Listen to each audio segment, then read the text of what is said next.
ভাই তুমি একটা ল্যাপটপ এনেছো, একদম ডেড অবস্থায়, তাই তো? আসুসের একটা টাফ গেমিং। হ্যাঁ, এটা আপনি।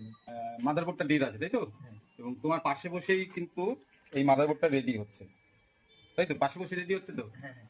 তো তো এইগুলো কিন্তু অন্য সার্ভিস সেন্টারে মনে হয় হয় না, হয় কি? কাস্টমার পাশে বসে তারপরেই রেডি হয়, এবং 1 ঘন্টার মধ্যে আমরা রেডি করার চেষ্টা করি এবং করেও দিয়েছি আগে।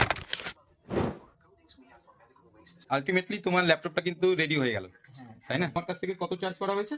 4000। 4000, এটা 5200 আমাদের কস্টিং মোটামুটি হয়। কিন্তু তোমার একটা কিছু প্রবলেম বলেছিল দেখে আরো 1200 টাকা ডিসকাউন্ট করে 4000 টাকায় তোমার এটা করে দেওয়া হয়েছে। এবং এটা কিন্তু একটা গেমিং ল্যাপটপ, কস্টলি ল্যাপটপ। এগুলো হাত দিলেই 10 থেকে 12 হাজার টাকা যে কোনো সার্ভিস সেন্টারে নিয়ে নেওয়া হয়। তো তুমি অনেকটাই তাড়াতাড়ি পেয়ে গেলে তো? হ্যাঁ, অনেকটাই তাড়াতাড়ি পেলাম। আমার খুবই ভালো লাগলো মডার্ন কম্পিউটার্সে আপনারা আসবেন।